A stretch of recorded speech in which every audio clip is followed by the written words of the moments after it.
ஒரு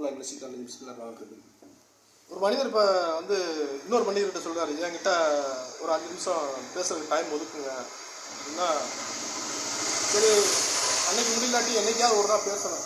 மறுபடியும் அந்த மனிதர் பல முறையும் கேட்டு நீங்கள் பேசாமல் அவர்கிட்ட இருந்தீங்கன்னா அது வந்து மனித இனத்தோடு உங்களை சேர்த்துக்கொள்ள முடியாது. ஒரு 5 நிமிஷமாவது, 5 நிமிஷத்தில் ஒரு 2 நிமிஷமாவது டைம் ஒதுக்கணும். அந்த மனிதருக்கு டைம் ஒதுக்கணும் பேசுறதுக்கு. 24 மணி நேரத்தில் அந்த மனிதருக்கு ஒரு 2 நிமிஷம் டைம் ஒதுக்க முடியலையா? கண்ட நாயில் கூடலாம் அந்த மனிதர் பேசுவார், பழகுவார். அந்த மனிதர் பாவம் பல மணி நேரம் கேட்டிருப்பாரு, என்கிட்ட பேசுங்க, என்கிட்ட பேசு. எதுக்கு பேசுங்கன்னா ஒரு முக்கியமான விஷயமா இருக்கலாம், ஏதாவது ஒரு விஷயம் அவர் சொல்ல நினைக்கலாம், இருக்கலாம்ல. அதனால தான் வந்து ஒரு மனிதர் டைம் கேட்டாருன்னா அந்த டயத்தை ஒதுக்குங்க, ஒதுக்கி அவர்கிட்ட பேசுங்க. அதனால அது தப்பு கிடையாது. ஒரு 2 நிமிஷம் பேசலாம், அளவாக ரொம்ப நேரம்லாம் பேசக்கூடாது. மணிக்கணக்கில் அதுக்காண்டி பல மணி நேரம் பேசிக்கிட்டே இருக்கக்கூடாது. 2 நிமிஷம் பேசினா போதும், ஒரு 2 நிமிஷம் 3 நிமிஷம் பேசினா கூட போதும், அவ்வளோதான்.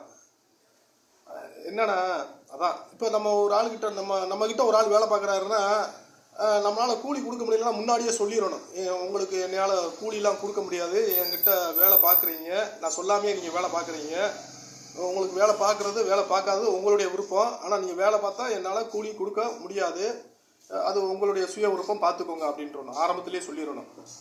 ஒரு 4 வருஷம் வேலை பார்க்க விட்டுட்டு கடைசியில் ரூபாயை பற்றியே பேசாமல் இருந்துட்டா அது தவறான விஷயம்.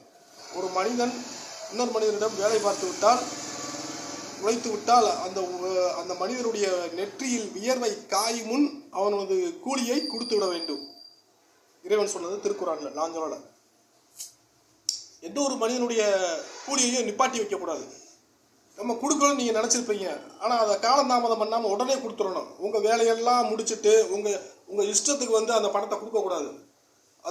அது முறையானதில்லை. ஆனால் உங்கள் விஷயத்தில் இறைவனை அதே மாதிரி காட்டி விடுவான்.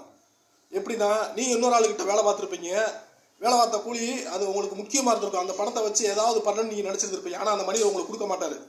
உங்களை எப்படி இன்னொரு மனிதரை நீங்கள் செஞ்சீங்களோ அதே மாதிரி அந்த மனிதரும் உங்களை செய்வார். உங்களை பல மணி நேரம், உங்களை பல நாட்கள் உங்களை இழுத்தடிச்சு, சவுமுட்டாயாக இழுத்தடிச்சு நீங்கள் எப்படி கொடுக்க நினச்சிங்களோ அப்படித்தான் அவரும் கொடுப்பாரு.